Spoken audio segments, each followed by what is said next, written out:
শেখ হাসিনার প্রত্যর্পণ ত্বরান্বিত করতে দিল্লির প্রতি আহ্বান জানিয়েছে ঢাকা। একই সাথে ওসমান হাদির হত্যাকারীদেরকেও ফেরত চেয়েছে বাংলাদেশ। প্রধানমন্ত্রী তারেক রহমানের সাথে ভারতীয় হাই কমিশনারের সৌজন্য সাক্ষাতের পর একথা জানিয়েছেন পররাষ্ট্রমন্ত্রী ডক্টর খলিলুর রহমান। এছাড়া ভারতে বসে হাসিনার বক্তব্যের মতো আরও কোনো ঘটনা যেন না ঘটে সে প্রত্যাশাও জানিয়েছে বাংলাদেশ। আর দীনেশ ত্রিবেদী জানান, এমন কোনো ইস্যু নেই যা আলোচনার মাধ্যমে সমাধান সম্ভব নয়। নাদিয়া শারমিনের প্রতিবেদন। সোমবার সকালে বাংলাদেশ সচিবালয়ে মন্ত্রিপরিষদ বিভাগে প্রধানমন্ত্রীর দপ্তরে এসে তার সঙ্গে সৌজন্য সাক্ষাৎ করেন ভারতের হাইকমিশনার দীনেশ ত্রিবেদী। এরপর স্বরাষ্ট্রমন্ত্রীর সাথেও সৌজন্য সাক্ষাৎ করেন ত্রিবেদী। পরে সাংবাদিকদের তিনি বলেন, দুই দেশের সম্পর্ক আরও ভালো করার সুযোগ রয়েছে। ইস্যুসটা সর্ট আউট করতেই হবে দুই দিক থেকে। আর আই এম ভেরি কনফিডেন্ট ডেমোক্রেসিতে ইস্যুস থাকবে, কোনো ইস্যু নাই যা আমরা বসে সেটেল করতে পারি না। আর আমাদের মধ্যে it is a win win situation. এদিকে সোমবার দুপুরে প্রধানমন্ত্রীর সাথে দীনেশ ত্রিবেদীর বৈঠক নিয়ে নিজ মন্ত্রণালয়ে গণমাধ্যমের মুখোমুখি হন পররাষ্ট্রমন্ত্রী। সেই ধরনের পরিবেশ সৃষ্টির ব্যাপারে গুরুত্ব আরোপ করা হয়েছে। তিনি জানান, বৈঠকে শেখ হাসিনাকে বাংলাদেশে ফেরানোর প্রক্রিয়া বেগবান করতে ভারতকে আহ্বান জানিয়েছে ঢাকা। শরীফ ওসমান হাদি হত্যা মামলায় সন্দেহভাজনদেরও দ্রুত বাংলাদেশে ফেরত চাওয়া হয়েছে বলে জানান তিনি। আমরা ভারত যে সমস্ত কাগজপত্র চেয়েছিল সবকিছু তাদের দিয়েছে। দণ্ডপ্রাপ্ত শেখ হাসিনার বাংলাদেশে প্রত্যর্পণ করার বিষয়টি উঠে এসছে এবং আমরা তাদেরকে বলেছি এই প্রত্যর্পণ প্রসেস ত্বরান্বিত করার জন্য। এদিকে আগের দিন সন্ধ্যায় রাষ্ট্রীয় অতিথি ভবন পদ্মায় পররাষ্ট্রমন্ত্রীর সাথে ভারতের হাইকমিশনারের বৈঠকে ৫ আগস্টের ঘটনা এবং শেখ হাসিনার সাম্প্রতিক বক্তব্য নিয়েও কথা হয়েছে বলে জানান তিনি। ৫ তারিখে হাসিনা যে কাজটি করেছে সেটা হচ্ছে বাংলাদেশের জুডিশিয়ারি রাষ্ট্রের একটি স্তম্ভতার প্রতি বিদ্বান গোষ্ঠী দেখিয়েছে এবং সেই কাজটি ভারত সরকার করতে দিয়েছে। তিনি জানান, ভারতে বসে বাংলাদেশের রাষ্ট্রীয় কাঠামোর কোনো স্তম্ভকে দুর্বল করার মতো এমন ঘটনা যেন ভবিষ্যতে আর না ঘটে সেই প্রত্যাশা জানিয়েছে ঢাকা। তাদের সঙ্গে আমার যা কথা হয়েছে তাতে আমি কিছুটা হলেও আশ্বস্ত যে এই ঘটনার পুনরাবৃত্তি হবে না। এদিকে ১২ ও ১৩ সেপ্টেম্বর নয়াদিল্লিতে ১৮তম ব্রিক্স শীর্ষ সম্মেলন হওয়ার কথা রয়েছে। সেই আয়োজনে প্রধানমন্ত্রী তারেক রহমান যোগ দেবেন কিনা জানতে চান সাংবাদিকরা। মাননীয় প্রধানমন্ত্রীকে ব্রিক্সে দেওয়া হয়নি, দেওয়া হয়েছে চেয়ারপারসন অফ ব্রিক্স বিমস্টেক। এর আগে ভারতীয় প্রধানমন্ত্রী মিস্টার নরেন্দ্র মোদী আমাদের মাননীয় প্রধানমন্ত্রীকে একটি চিঠি লিখেছিলেন। আমরা এখনো এই বিষয়ে কোনো সিদ্ধান্ত নিই নাই। আলোচনায় এসেছে সীমান্ত হত্যার বিষয়টিও। পাশাপাশি প্রধানমন্ত্রী তারেক রহমান দুই দেশের সম্পর্ক এগিয়ে নিতে উপযুক্ত পরিবেশ তৈরির উপর গুরুত্ব দিয়েছেন বলেও জানান পররাষ্ট্রমন্ত্রী। নাদিয়া শারমিন, একাত্তর, ঢাকা। প্রধানমন্ত্রীর সঙ্গে বৈঠকের পর স্বরাষ্ট্রমন্ত্রী সালাউদ্দিন আহমেদের সঙ্গেও সৌজন্য সাক্ষাৎ করেছেন ঢাকায় নিযুক্ত ভারতের হাই কমিশনার দীনেশ ত্রিবেদী। সাক্ষাৎ শেষে স্বরাষ্ট্রমন্ত্রী বলেন, অতীতকে পেছনে ফেলে দুদেশের বন্ধুত্বপূর্ণ সম্পর্ককে সুদৃঢ় করতে একটি নতুন সূচনা জরুরি। সমতার ভিত্তিতে আলাপ আলোচনার মাধ্যমে দুদেশের বন্ধুত্বপূর্ণ সম্পর্ককে এগিয়ে নিতে হবে। দ্বিপাক্ষিক সম্পর্ককে এগিয়ে নিয়ে যাওয়ার প্রত্যয় জানিয়ে ভারতের হাই কমিশনার দীনেশ ত্রিবেদী বলেন, আলোচনা ও কূটনৈতিক উপায়ে সমাধান করা যাবে না দুদেশের মধ্যে এমন কোনো জটিল ইস্যু নেই। We are looking forward. আমাদের ইনভিটেশন তো আগে থেকে আছে। So last time also I mention যে people of India, prime minister of India is looking forward and we are positive that দুটো লিডার সাথে বসলে আলোচনা হলে ডেমোক্রেসিতে ইস্যুস থাকবে। ইস্যু না থাকলে এটা ডেমোক্রেসি না। ঠিক আছে, আমাদের ইস্যু হবে, বাংলাদেশের ইস্যু হবে, কিন্তু মানুষের ইস্যু একটাই যে ভালো সম্পর্ক। আর ভালো সম্পর্ক হলে it be win win situation. আর এইটা আমাদের যা হিস্টোরিক্যাল আছে ওইটা তো আপনি বদলাতে পারবেন না। আমাদের নেবারহুড তো বদলাতে পারবে না, হিস্ট্রি বদলাতে। আমি সবসময় বলি যে we don't only share the border, we share dreams. আমরা তো স্বপ্ন শেয়ার করি, তাই তো। আর আমার মনে হচ্ছে আগামী দিন ভালোই হবে। ফ্যাসিস্ট আওয়ামী লীগ সরকারের সময় সাবেক প্রধানমন্ত্রী বেগম খালেদা জিয়ার ব্রিটিশ আইনজীবীকে দিল্লিতে সংবাদ সম্মেলন করতে দেশে ঢুকতেই দেয়নি ভারত, অথচ দণ্ডিত শেখ হাসিনাকে সম্প্রতি সংবাদ সম্মেলন করতে দিয়েছে দিল্লি। সেই ঘটনাকে নিজের জন্য অবমাননাকর বলে মন্তব্য করেছেন ওই আইনজীবী লর্ড কার্লাইল। এদিকে সাবেক রাষ্ট্রদূত মাহবুব সালের মতে সর্বোচ্চ আন্তরিকতা দেখিয়েছে বাংলাদেশ, এবার বন্ধুত্বের পরিচয় দেওয়ার পালা ভারতের। সুফিয়ান ফারাবি জানাচ্ছেন বিস্তারিত। 13 জুলাই 2018 ভিসা জটিলতায় ঢাকায় খালেদা জিয়ার পক্ষে আইনি লড়াই লড়তে না পেরে দিল্লির ফরেন করেসপন্ডেন্টস ক্লাবে সংবাদ সম্মেলন করতে চেয়েছিলেন লর্ড কার্লাইল। আনুষ্ঠানিক সকল নিয়ম মেনে ভারতীয় ভিসা পেলেও দিল্লি এয়ারপোর্টে আটকে দেয়া হয় তাকে। লন্ডনের হিথ্রো বিমানবন্দর থেকে এয়ার ইন্ডিয়ার ফ্লাইটে ওঠার আগেও ভারতে প্রবেশে কোনো বাধা ছিল না তার। তবে দিল্লিতে নেমেই জানতে পারেন অজানা কারণে ভিসা বাতিল করা হয়েছে। ফলে খালেদা জিয়ার সঙ্গে চলা অন্যায়ের বিষয়টি নিয়ে সংবাদ সম্মেলনের সুযোগ পাননি তিনি। জাতিসংঘ, হোয়াইট হাউস ও পেন্টাগনের বাংলাদেশের তৎকালীন একমাত্র সাংবাদিক মুশফিকুর ফজল আনসারীর সঙ্গে একান্ত সাক্ষাৎকারে দিল্লি বিমানবন্দরে সেদিনকার স্মৃতিচারণ করছিলেন Lord Carlyle. I had gone for a press briefing on the Bangladesh case of Begum Khaleda Zia. ভারতের ভিসা নিয়ে আমি দিল্লির উদ্দেশ্যে যাত্রা করেছিলাম। উদ্দেশ্য ছিল বেগম খালেদা জিয়ার পক্ষে আইনি লড়াই লড়তে না দেওয়ার বিষয়টি ভারতে অবস্থিত আন্তর্জাতিক গণমাধ্যমের প্রতিনিধিদের জানানো, কিন্তু এয়ার ইন্ডিয়ার সেই ফ্লাইটে ইন্টারনেট সংযোগ ছিল না। দিল্লি বিমানবন্দর নেমে জানতে পারলাম আমার ভিসা বাতিল করা হয়েছে। ইমিগ্রেশন অফিসারকে জিজ্ঞেস করার পর তিনি জানান তাদেরকে এ ধরনের নির্দেশনা দেওয়া আছে। সেই সাক্ষাৎকারে হাউস অফ লর্ডসের এই সদস্য জানান, সেই সংবাদ সম্মেলন আটকাতে বাংলাদেশের পক্ষ থেকে ভারতকে সর্বোচ্চ অনুরোধ জানানো হয়েছিল। দিল্লিতে আমাকে স্বাগত জানানো হলো না, আমি এতে অপমান বোধ করেছি। কর্মকর্তারা আমাকে জানালেন তাদের সিদ্ধান্ত পরিবর্তন হবে না, যা বাংলাদেশ সরকারের অনুরোধেই করা হয়েছে। ভারতে নিযুক্ত বাংলাদেশের সাবেক ডেপুটি হাই কমিশনার মাহবুব সালেহের মতে বর্তমান সরকারের সঙ্গে সম্পর্ক উন্নয়নের বিষয়টি এখন ভারতের উপর নির্ভর করছে। বাংলাদেশের পক্ষ থেকে সর্বোচ্চ আন্তরিকতা দেখানো হয়েছে।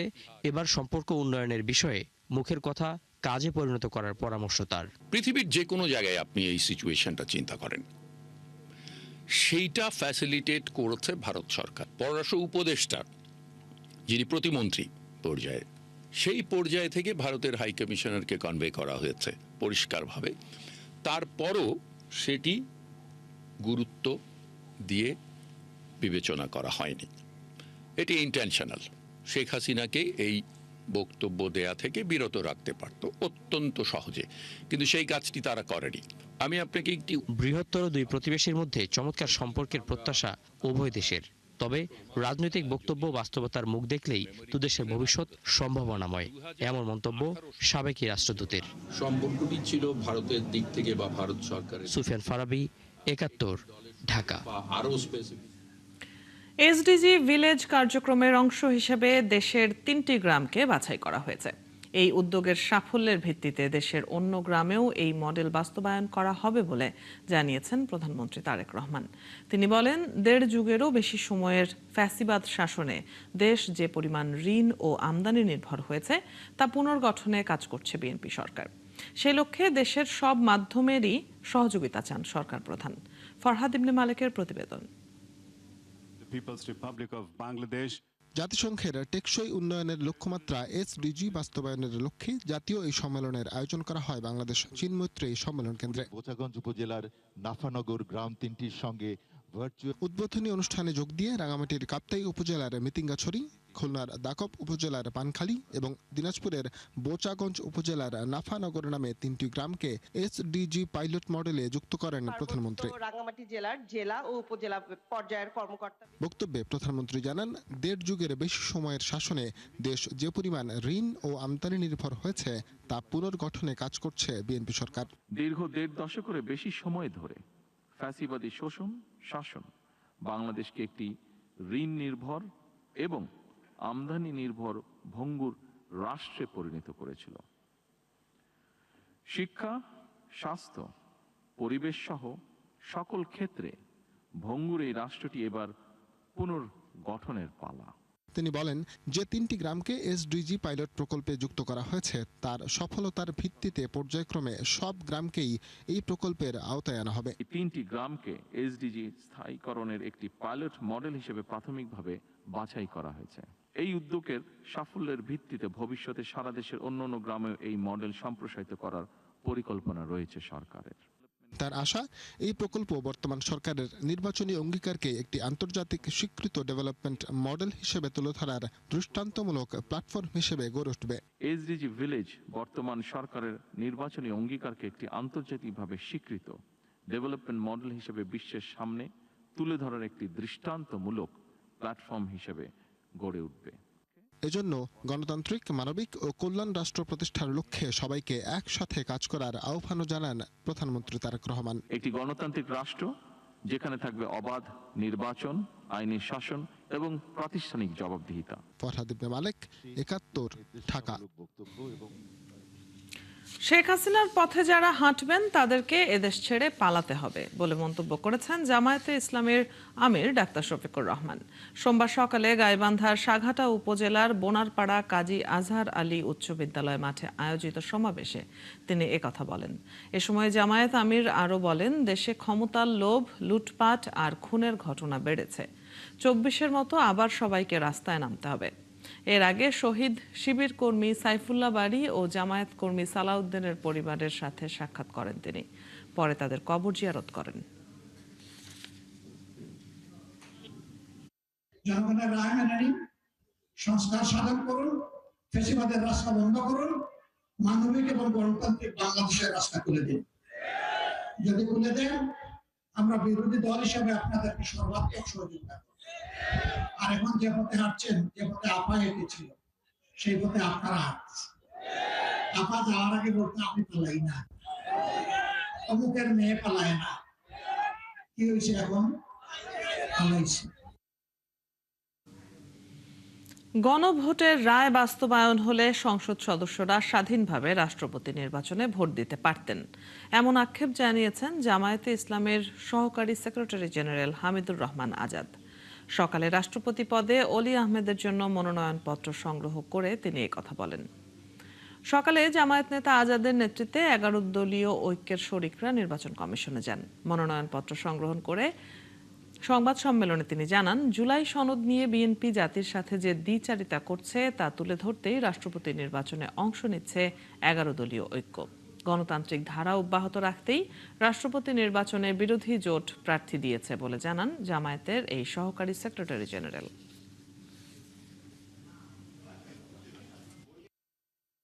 যদি বিনা প্রতিদ্বন্দ্বিতা হয়ে যায় তাহলে আমরা গণতন্ত্র চর্চা যেটা বলি এটা হচ্ছে না। এই জন্য আমরা গণতান্ত্রিক ধারাটাকে ফিরিয়ে আনতে চাই, সুস্থ ধারায় রাজনীতিকে নিয়ে যেতে চাই, দেশকে পরিচালনা করার জন্য আমরা উদ্যোগ গ্রহণ করেছি। 2026 সালে এসএসসি ও সমমান পরীক্ষার ফল প্রকাশ করা হয়েছে। এবার পরীক্ষায় পাশের হার কমে দাঁড়িয়েছে 62.25%, যা প্রায় 2 দশকের মধ্যে সর্বনিম্ন। কমেছে জিপিএ 5ও। ফল বিপর্যয় হয়েছে মাদ্রাসা ও কারিগরি বোর্ডে। এবার 312টি প্রতিষ্ঠানের একজনও পাশ করেনি। পরীক্ষার খাতার প্রকৃত মূল্যায়নের কারণেই এমন ফলাফল বলে জানান শিক্ষামন্ত্রী। বলেন, চাইলেই ফল চ্যালেঞ্জ করতে পারবেন শিক্ষার্থীরা। শারমিন নিরার প্রতিবেদন। চলতি বছর এসএসসি ও সমমানের পরীক্ষার ফলে বড় ধাক্কা লেগেছে। পাশের হার নেমে এসেছে 62.25%, যা গত 19 বছরের মধ্যে সর্বনিম্ন। 2007 সালে গড় পাশের হার ছিল 57.37%। সেই সাথে ফলও প্রকাশিত হলো প্রায় 80 দিন পর। এবার 18,29,000 শিক্ষার্থীর মধ্যে ফেল করেছে প্রায় 7 লাখ। কমেছে জিপিএ 5ও। গত বছর 1,39,000 শিক্ষার্থী জিপিএ 5 পেয়েছিল, এবার তা 1,16,000-এ নেমেছে। ফলাফলে এবারও এগিয়ে ছাত্রীরা। সাধারণ বোর্ড ভিত্তিক ফলাফলে সবচেয়ে ভালো করেছে ঢাকা, গড় পাশের হার 71.63%। ময়মনসিংহ বোর্ডে সবচেয়ে খারাপ 57.39%। তবে 11 বোর্ড মিলিয়ে মাদ্রাসা ও কারিগরিতে পাশের হার যথাক্রমে 55 ও 58%। এবার সবচেয়ে বেশি খারাপ ফল হয়েছে মানবিক বিভাগে। যেই সমস্ত ছাত্রছাত্রীরা তাদের খাতা পুনর্পরীক্ষার জন্য আবেদন করবেন, তাদের সম্পূর্ণ খাতা পুনর্পরীক্ষণ করা হবে এবং কোথাও যদি কোন ভুল ত্রুটি হয়ে থাকে সেগুলি পুনরায় ব্যবস্থা নেওয়া হবে। 18,29,485 জন শিক্ষার্থী সেজে উত্তীর্ণ হয়েছে 11,38,877 জন। পাশের হার হয়েছে 62.25। আওয়ামী লীগের 16 বছরে এসএসসিতে গড় পাশের হার ছিল 83% বেশি। এবার ফলাফলে সরকারের কোনো হস্তক্ষেপ ছিল না বলে দাবি করেন প্রধানমন্ত্রীর শিক্ষা উপদেষ্টা। প্রশ্নপত্র ফাঁসের কোনো ঘটনা ঘটে নাই এবং খুব সুন্দর পরীক্ষা হয়েছে, সুষ্ঠুভাবে হয়েছে। আমাদের এমন একটা শিক্ষা ব্যবস্থা গড়ে তুলতে হবে যেখান থেকে আত্মনির্ভরশীলতা তৈরি হবে, কর্মসংস্থানের সুযোগ তৈরি হবে। সুতরাং আমরা একদিকে যেমন পাশ ফেল গুরুত্বপূর্ণ, বাট একই সাথে প্রয়োজন তারা কি তাদের সৃজনশীলতা, মেধা, যোগ্যতার নির্মোহ মূল্যায়ন পাচ্ছে কিনা। আন্তঃশিক্ষা বোর্ড জানায় এবার একাদশে মোট 25 লাখ আসন রয়েছে। উত্তীর্ণরা সবাই ভর্তির সুযোগ পাবে। আসন প্রায় 25 লক্ষ। সেখান থেকে গত বছর পূরণ হয়েছিল 58.7%, আর শূন্য ছিল 41.3%। এবছর পাশের হার আরেকটু কমেছে, সেক্ষেত্রে আসন সংখ্যা আরেকটু বেশি শূন্য। 15 সেপ্টেম্বরের মধ্যে ভর্তি কার্যক্রম শেষ করে একাদশ শ্রেণীর ক্লাস শুরু করা হবে বলে জানায় কর্তৃপক্ষ। শারমিন মীরা, 71, ঢাকা। এবার এসএসসির সার্বিক ফলাফলে কিছুটা হতাশার চিত্র থাকলেও ভালো ফলের আনন্দে উচ্ছ্বসিত রাজধানীর বিভিন্ন স্কুলের শিক্ষার্থী এবং অভিভাবকরা। পাশের হার কমার পেছনে প্রস্তুতির ঘাটতি, মৌলিক বিষয়ে দুর্বলতা ও বিষয়ভিত্তিক অনুশীলনের অভাবকে দায়ী করছেন শিক্ষকরা। বিস্তারিত জানাচ্ছেন জুলিয়া তানহা। স্কুল জীবনের গণ্ডি পেরিয়ে এবারই প্রথম বোর্ড পরীক্ষার অভিজ্ঞতা, তাই আনন্দটাও যেন একটু বেশি। মোবাইলের ছোট পর্দায় ফল দেখেই কারো মুখে হাসি, কেউ ছুটে গিয়ে জড়িয়ে ধরেন মা বাবাকে, কেউ বন্ধুদের সঙ্গে ভাগ করে নেন সাফল্যের আনন্দ। আবার প্রত্যাশার সঙ্গে ফল না মেলায় কারো চোখে মুখে বিষণ্ণতাও। আমার প্রত্যাশার থেকে আরো বেশি আসছে। ভয়ও ছিল ভিতরে, জিপি 5 মিস হয়ে যাবে নাকি আবার। এখন যা হয়েছে হয়ে গেল, সামনে আরো বেটার করব। অনেক কষ্টের পরে ফল পেয়েছি। হায়ার ম্যাথে প্লাস হচ্ছে 90 হায়ার উঠছে। খারাপ তো লাগবে, সবাই আসলে এ প্লাসের আশাটাই করে। ভিতরে তো অনেক আনন্দ, কিন্তু প্রকাশ করতে পারতেছি না আর কি। আমি অনেক খুশি অ্যাকচুয়ালি যে আমি আমার গোলটা অ্যাচিভ করতে পেরেছি। মা রেজাল্ট শোনার পর কান্না করে দিচ্ছে, মানে আমিও এক্সপেক্ট করি না এত ভালো করবে। জিপি 5 পাওয়ার পরে মানে অনুভূতিটা খুবই ডিফারেন্ট ছিল। রাতের বেলা খুব কান্নাকাটি করছিলাম যে কি হবে। সন্তানের জীবনের প্রথম বড় পাবলিক পরীক্ষা, ভালো ফলে খুশি তাই অভিভাবকরাও। যখন মুক্তিযুদ্ধ হিসাবে আমি দেশটা স্বাধীন করেছিলাম, ওই আনন্দটার সাথে আমি এটা সম্পৃক্ত করতে চাচ্ছি। অবশ্যই আমার বুক ফেটে কান্না করতে ইচ্ছা করতেছে। এখন শুধু আনন্দে আত্মহারা, আর কিছু মাথায় আসতেছে না। কোশ্চেন ভুল ছিল, রেজাল্ট পিছাচ্ছিল ছিল, সব মিলিয়ে অনেক টেনশন করেছে। তবে আনন্দের এই ছবির আড়ালে আছে ফলাফলের অন্য চিত্র। 1 বছরের ব্যবধানে এবার পাশের হার কমেছে 6.20% পয়েন্ট। বিশেষ করে ইংরেজি ও গণিতে অকৃতকার্যের হার এবার তুলনামূলক বেশি। চলতি বছর এসএসসি ও সমমান পরীক্ষায় অংশ নেন 30,402টি শিক্ষা প্রতিষ্ঠানের শিক্ষার্থীরা। এর মধ্যে শতভাগ পাশ করেছে 669টি প্রতিষ্ঠান। বিপরীতে কোনো শিক্ষার্থী পাশ করতে পারেনি 312টি প্রতিষ্ঠানে। গতবারের তুলনায় শূন্য পাশের প্রতিষ্ঠান বেড়েছে 178টি। প্রস্তুতির জন্য কম সময় পাওয়া, মৌলিক বিষয়ে দুর্বলতা এবং বিষয়ভিত্তিক অনুশীলনের ঘাটতিও ফলাফলে প্রভাব ফেলেছে, এমনটাই বলছেন শিক্ষকরা। তবে কারো মতে পাশের হার কমলেও এবার ফলাফল তুলনামূলকভাবে বেশি বাস্তবসম্মত। 2 বছরের বা 2.5 বছরের মতো যে সময়টা পায়, সেটা তারা 1 বছরে, যদিও কিছুটা সংক্ষিপ্ত সিলেবাস হয়েছে, কিন্তু তারপরেও তাদের সময়টা কম হয়ে গেছে। পাশের হার কম হওয়ার একটা কারণ আছে, আমাদের ইংরেজি এবং আমাদের ম্যাথের একটু ঝামেলা ছিল। বর্তমান ব্যাচটা একটা দুর্যোগের মধ্য দিয়ে গেছে, 24-এর আন্দোলন তারা ফেস করেছে। গত কয়েক বছরের ফলাফলেও দেখা যাচ্ছে পাশের হারে ধারাবাহিক নিম্নমুখী প্রবণতা। 2021 সালে এসএসসি ও সমমান পরীক্ষায় গড় পাশের হার ছিল 93.58%। 6 বছর পর 2026 সালে তা নেমে এসেছে 62.25%। অর্থাৎ 6 বছরের ব্যবধানে কমেছে 31.33%। প্রথম বোর্ড পরীক্ষা, তাই উচ্ছ্বাসটা অনেকটাই বেশি। ফল হাতে শিক্ষার্থীদের সামনে এখন উচ্চশিক্ষার নতুন পথ। তবে কারো চোখে এখন স্বস্তির প্রত্যাশা, আবার কারো মুখে হতাশার গ্লানি। তবে সব ছাপিয়ে শিক্ষার্থীরা সামনের জীবনের জন্য কতটা প্রস্তুত, সেটি এখন দেখার বিষয়। জুলিয়া তানহা, 71, ঢাকা। এবছর এসএসসি ও সমমানের পরীক্ষায় কুমিল্লা ও যশোর ছাড়া সব শিক্ষা বোর্ডে কমেছে পাশের হার। বোর্ড সংশ্লিষ্টরা বলছেন, ইংরেজি ও গণিতের ফলাফল প্রভাব ফেলেছে পাশের হারে। অনেক স্কুলে একজন শিক্ষার্থীও পাশ করেনি। তবে বরাবরের মতো এবারও ছেলেদের চেয়ে ভালো ফলাফল করেছে মেয়েরা। সহকর্মীদের তথ্য ও ছবিতে প্রতিবেদন। যশোর বোর্ডে গেলবারের চেয়ে পাশের হার 7.42% কমেছে। তবে ফলাফলে এগিয়ে মেয়েরা। বোর্ডের চেয়ারম্যান জানান, ইংরেজি এবং গণিতের ফলাফল প্রভাব ফেলেছে পাশের হারে। নকল নিয়ে একটা ব্যাপার যে ছিল, আমরা অনেক বেশি ভয়ে ছিলাম। তাছাড়া আমাদের 9-এ থাকতে আমাদের কারিকুলাম চেঞ্জ ছিল, আমরা পিএসসি পাইনি, জিএসসি পাইনি, আমরা একবারই এসএসসি দিছি। তো সব কিছু মিলে আমাদের ব্যাচের প্রত্যেকেই অনেক বেশি টেনশনে ছিল। ইংলিশে খারাপ করার ফার্স্ট অফ অল ভোকাবুলারি ভালো হয়নি, এটা একটা কারণ। আর গ্রামেটিক্যাল টার্মগুলো ভালো করে করা উচিত ছিল, সেই জন্য অনেক সময় ইংলিশে একটু ঝামেলা হয়। কুমিল্লা বোর্ডে গেলবারের চেয়ে 2% বেড়ে পাশের হার 65.42%। তবে কমেছে জিপিএ 5-এর সংখ্যা। সেখানে পাশের হার ও জিপিএ 5-এ এগিয়ে মেয়েরা। আমাদের টিচার, আমাদের প্যারেন্টস, আমাদের প্রতি সবাই অনেক কেয়ারফুল। ভালো রেজাল্ট করছি, এটা অনেক ভালো লাগতেছে। আর আমাদের এই ফজলে স্যার, টিচাররা প্রত্যেকেই অনেক ভালো, আমাদের অনেক কেয়ার করে। রাজশাহীতে পাশের হার এবং জিপিএ 5 সবই কমেছে।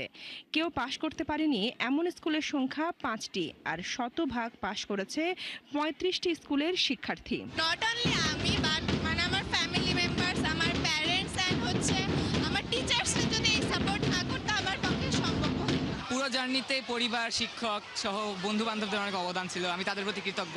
রেজাল্ট পাওয়ার পর আব্বু যখন ফোন করে বলেছিল, আসলে অনেক খুশি হয়েছিলাম। বরিশাল বোর্ডে পাশের হার গেলবারের চেয়ে 4% বেড়েছে।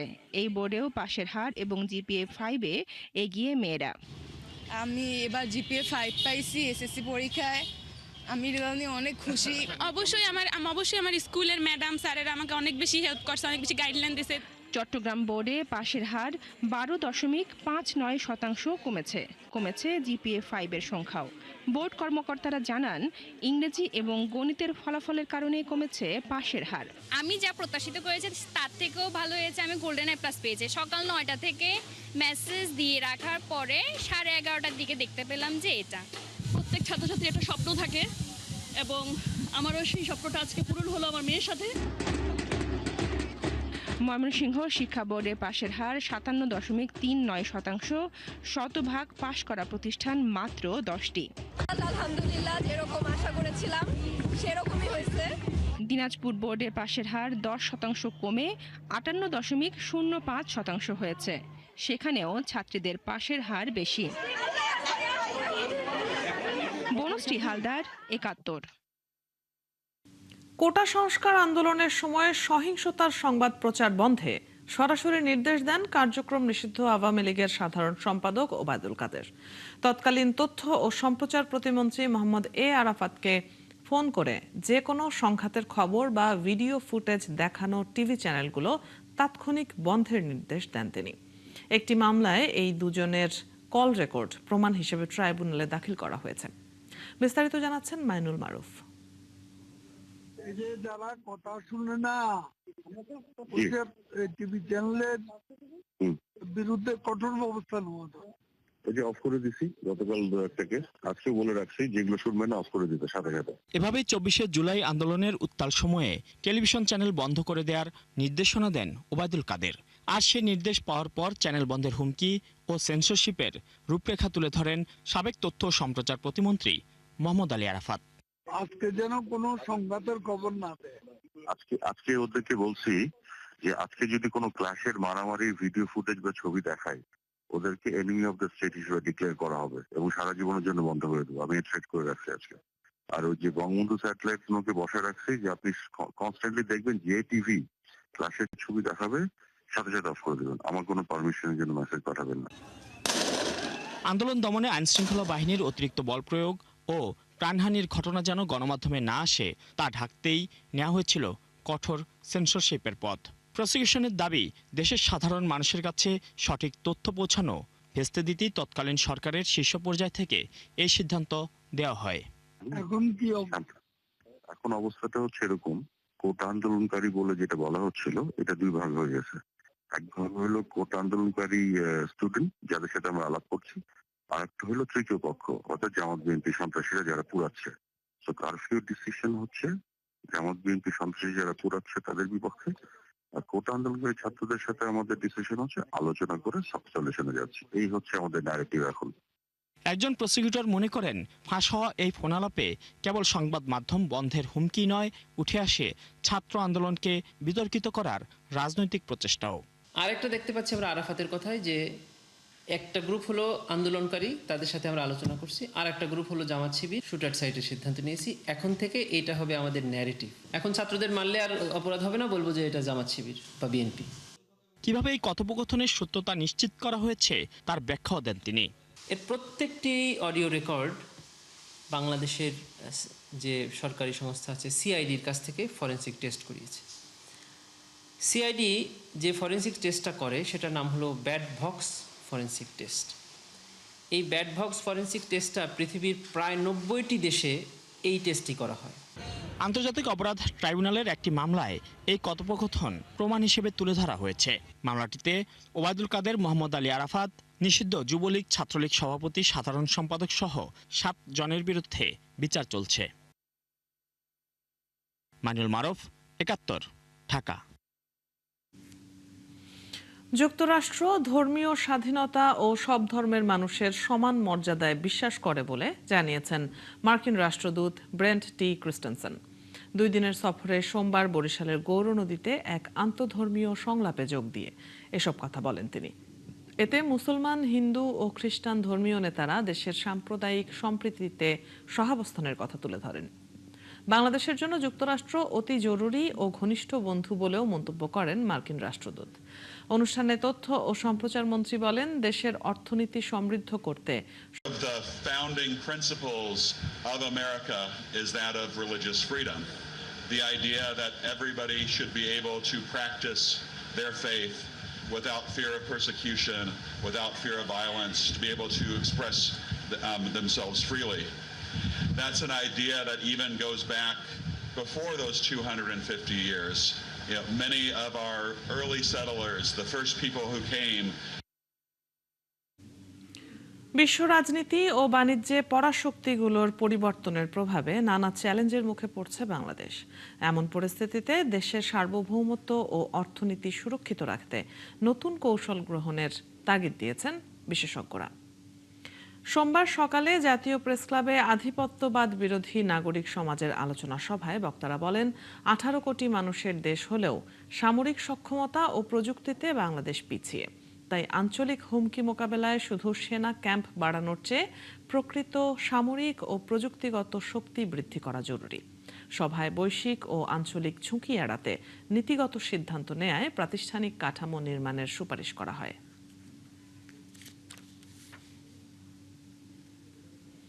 সিলেট বিভাগের 4 জেলার মধ্যে হামে সবচেয়ে বেশি মৃত্যু হয়েছে সুনামগঞ্জে। জেলা স্বাস্থ্য বিভাগ বলছে, গত 6 মাসে হামে মারা যাওয়া 52 জনের মধ্যে 51 জনই শিশু। সরকারের বিশেষ টিকাদান কর্মসূচি চললেও বাড়ছে আক্রান্ত ও মৃত্যুর সংখ্যা। চিকিৎসকরা বলছেন, দুর্গম এলাকা থেকে হাসপাতালে আসা অধিকাংশ শিশুই টিকার আওতায় আসেনি। শহীদ নূর আহমেদের তথ্য ও ছবিতে প্রতিবেদন। দোয়ারা বাজার, তাহিরপুর, বিশম্বরপুর ও জামালগঞ্জ, হাওর ঘেরা এসব দুর্গম র্যাশ, প্রচণ্ড জ্বর ও শ্বাসকষ্ট নিয়ে প্রতিদিনই সুনামগঞ্জ সদর হাসপাতালে আসছে শিশু রোগী। হাসপাতালের বারান্দা থেকে মেঝে, কোথাও জায়গা নেই। রোগীর চাপ বাড়ায় দেখা দিয়েছে শয্যা ও প্রয়োজনীয় চিকিৎসা সামগ্রী সংকট। ভুক্তভোগীদের অভিযোগ, টিকাদান কর্মসূচির সঠিক তথ্য ও সময়সূচি তারা পাননি। আর সংশ্লিষ্টরা বলছেন, দুর্গম যোগাযোগ ব্যবস্থার কারণে টিকার আওতা নিশ্চিত করা কঠিন হয়ে পড়েছে। আমরা সঠিক জানলাম না, যখন টিকা আইছে কি না তাও কইতারতাম না, আর এটার সম্বন্ধে জানলাম না সঠিক। ওই বাচ্চাটার 3.5 বছর, ওই বাচ্চারে দেওয়া হয়েছে। আর বড় বাচ্চাটারে দিছি না, মেয়েটারে, ওই মেয়েটারও না হামরুক বাড়াই দেওয়াই নাই, পাই নাই, আমরা থাকি বাইরে বাইরে জায়গায় জায়গায়, এগুলা বুঝি না, লেগে দেই নাই। স্কুলে বলছে আমরা শুনি না, আমরা বাড়ি অনেক দূর, পানির নাও দিয়ে আনা লাগে, সরফতায় আমরা দিতে পারছি না আমের টিকা। এখন আমরা বাচ্চারা আগে 4টা বাচ্চা লইয়া তাকিয়া গেছি, এখন আইসি আর একটা বাচ্চা লইয়া। এদিকে সদর হাসপাতালে পৃথক আইসোলেশন ওয়ার্ড না থাকায় অন্য শিশুদের সঙ্গেই মেঝেতে থাকছে রোগীরা। আমরা 7 দিন বাড়ির মধ্যে ডাক্তার ফর্মুলা দেখছিলাম, দেখে কমে না, পরে নাই ভর্তি হয়েছি। স্যালাইন, কেনরা, ওষুধ সব বাইরে থেকে, গাঁথনি সব বাইরে থেকে আনছি, কোনো ওষুধ এনে পাইছি না, খালি টাকারই পাইছি। সিভিল সার্জন জানান, মারা যাওয়া শিশুদের অধিকাংশই 6 মাসের কম বা 5 বছরের বেশি বয়সী, যারা নিয়মিত টিকার আওতায় আসেনি। এটা একটা চলমান প্রক্রিয়া। আপনি জানেন যে টিকাটা শেষ, যে আজকে সব টিকা দিয়ে শেষ করে ফেলবো এরকম না, কারণ প্রতিনিয়ত বাচ্চা জন্মগ্রহণ হচ্ছে, তাদের একটা নির্দিষ্ট বয়সে আসলে তারা টিকা পাবে। এটা একটা চলমান প্রক্রিয়া এবং আমরা চেষ্টা করে যাচ্ছি যেন মৃত্যুর হারটা কমিয়ে আনা যায় এবং বিশেষ করে আক্রান্ত যেন শূন্য করে নিয়ে আসা যায়, সেই চেষ্টা আমাদের অব্যাহত আছে। চলতি বছরের এপ্রিল থেকে 8 আগস্ট পর্যন্ত সুনামগঞ্জ সদর হাসপাতাল সহ জেলা উপজেলা স্বাস্থ্য কেন্দ্রগুলোতে, জেলা উপজেলা স্বাস্থ্য কমপ্লেক্সগুলোতে হামের চিকিৎসা নিয়েছেন 3010 জন। এর মধ্যে সুস্থ হয়ে বাড়ি ফিরেছেন 2851 জন। শাকিলা শম্পা, 71। গত 24 ঘন্টায় সিলেটে হামের উপসর্গে 2 শিশুর মৃত্যু হয়েছে। এ নিয়ে সিলেট বিভাগে মৃতের সংখ্যা বেড়ে দাঁড়িয়েছে 127 জনে। মৃত শিশু দুটির একজনের বয়স 7 মাস ও অন্যজনের 13 মাস। তাদের একজনের বাড়ি সিলেটে, অপরজনের বাড়ি সুনামগঞ্জে। এ পর্যন্ত মারা যাওয়া ব্যক্তিদের মধ্যে 2 জন প্রাপ্তবয়স্ক এবং বাকি সবাই শিশু। মৃতদের মধ্যে সিলেট জেলার 45 জন, সুনামগঞ্জে 53 জন, মৌলভীবাজারের 13 জন এবং হবিগঞ্জে 16 জন রয়েছেন। বর্তমানে সিলেট বিভাগের বিভিন্ন হাসপাতালে হামের উপসর্গ নিয়ে 309 জন রোগী চিকিৎসাধীন রয়েছেন। গত 24 ঘন্টায় ল্যাবরেটরি পরীক্ষায় হামে 25 জন রোগী শনাক্ত হয়েছে। একই সময়ে উপসর্গ নিয়ে 132 জন সন্দেহভাজন রোগী বিভিন্ন হাসপাতালে ভর্তি রয়েছে।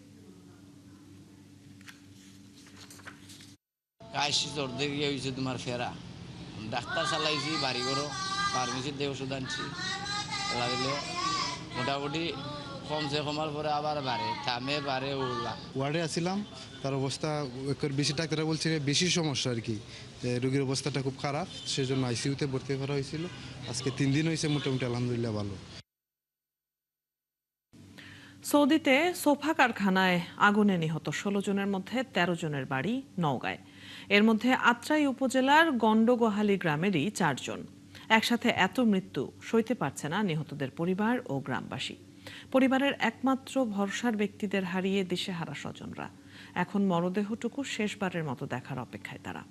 বুলবুল আহমেদের তথ্য ও নাসিম আলীর তোলা ছবিতে প্রতিবেদন।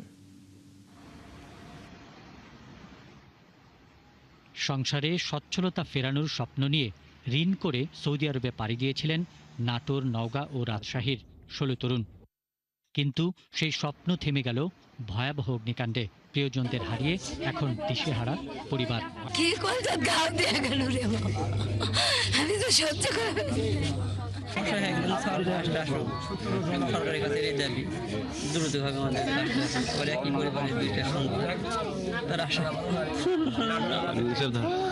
মৃত্যুর আগে মায়ের সঙ্গে অনলাইনে কথা বলার চেষ্টা করেছিলেন নওগাঁর গন্ডগোহালী গ্রামের মোহন ও সুমন, কিন্তু গ্রামে তখন বিদ্যুৎ না থাকায় ইন্টারনেট সংযোগ বন্ধ হয়ে যায়। ফলে শেষবারের মতো মায়ের মুখটিও দেখতে পারেননি তারা। বাবারও লাস্ট, বাবা আমার বাবার বুক কোথায় ফিরে দিয়ে দেওয়ার, বাবা আর বাবাকে আমি দেখবো, বাবারও পয়সার, বাবারও ওরে দয়ার জিনিস আমার বাবাকে না আমার বুক ফিরে দিস। বলেছিল যে মা আমাদের কারখানাতে আগুন লাগছে, আমরা বাঁচবো না মা, তোর মুখটা না দেখি মা। নিহতদের মৃতদেহ দ্রুত দেশে ফিরিয়ে আনার অপেক্ষায় স্বজনরা। ছেলে নির্ভরশীল, তার বাবা অসুস্থ, মানে সে প্রতিবন্ধী, তার এক ছেলেও প্রতিবন্ধী। তাহলে বাড়ি পরিবার এখন নিশ্চয় খাটা লোক নেই। 4 জন মারা গেছে, আমার ভাস্তির 2 বেটা, আবার ওটি আমার নন্দের 1 বেটা, কলি করে নাম, আর আমার দেওর হয় ওই পাড়ার। প্রিয়জন হারানো পরিবারগুলোর পাশে দাঁড়িয়ে সরকারি অনুদান ও প্রয়োজনীয় সহায়তা দেওয়ারও দাবি জানিয়েছেন এলাকার লোকজন। কথা ছিল প্রবাস থেকে পরিবারের জন্য সুখের বার্তা নিয়ে ফিরবেন মোহন, সুমন ও রুবেলরা। কিন্তু ফিরছে তাদের নিথর দেহ। পিন্টু হাজং, ৭১। সিগারেট পেপার সরবরাহের ক্ষেত্রে 25% সম্পূরক শুল্ক পরিশোধের বিধান থাকলেও তা মানেনি অর্কিড প্রিন্টার্স। এভাবে 2022 থেকে 2.5 বছরে প্রায় 83 কোটি টাকার রাজস্ব ফাঁকি দেয় প্রতিষ্ঠানটি। এমন অভিযোগ আনে ঢাকা দক্ষিণ ভ্যাট কমিশনারেট। যদিও অভিযোগ অস্বীকার করা হয় শুনানিতে, পরে এনবিআর এর অধিকতর মতামত চায় ঢাকা দক্ষিণ ভ্যাট কমিশনারেট। তবে 1.5 বছরেও মেলেনি উত্তর।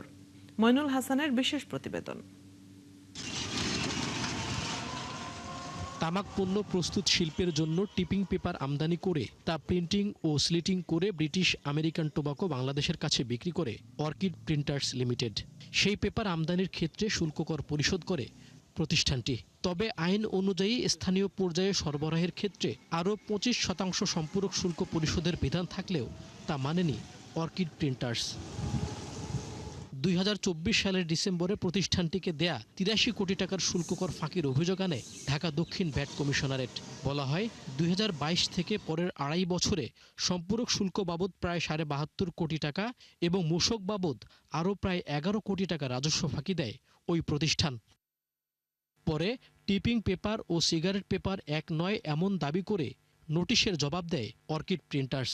একই সাথে অস্বীকার করে রাজস্ব ফাঁকির অভিযোগও। যদিও আইন অনুযায়ী রাজস্ব ফাঁকি হয়েছে বলে মনে করে ঢাকা দক্ষিণ ভ্যাট কমিশনারেট। তারপরও অধিকতর মতামতের জন্য এনবিআরকে চিঠি দেন দপ্তরটির তখনকার কমিশনার মোহাম্মদ ফাইজুর রহমান।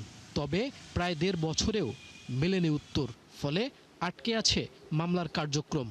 মতামতটা প্রয়োজনপূর্ণ কারণ হচ্ছে যখন আমদানিকারক একটা বিষয়কে নিয়ে তর্কিত করেন তখন সেই বিষয়টার এসআরও আমাকে নির্ভুল কিনা ন্যায় বিচারের স্বার্থে যারা এসআরওটা করেছে তাদের কাছ থেকে একটা মতামত নেওয়ার বাধ্যবাধকতা থাকে। ফিল্ড অফিসের মতামত অনুযায়ী আমরা ধরে নিয়েছি যে এটার ক্ষেত্রে এসডি আরোপযোগ্য। তারপরে বোর্ডের যদি ভিন্ন কোনো মতামত থাকে আমাদেরকে জানানোর জন্য, আদারওয়াইজ আমরা মামলা দিয়ে প্রসিড করব।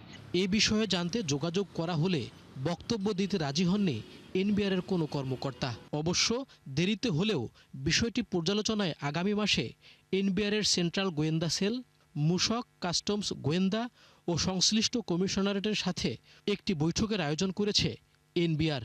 তারপরই নেওয়া হবে সিদ্ধান্ত।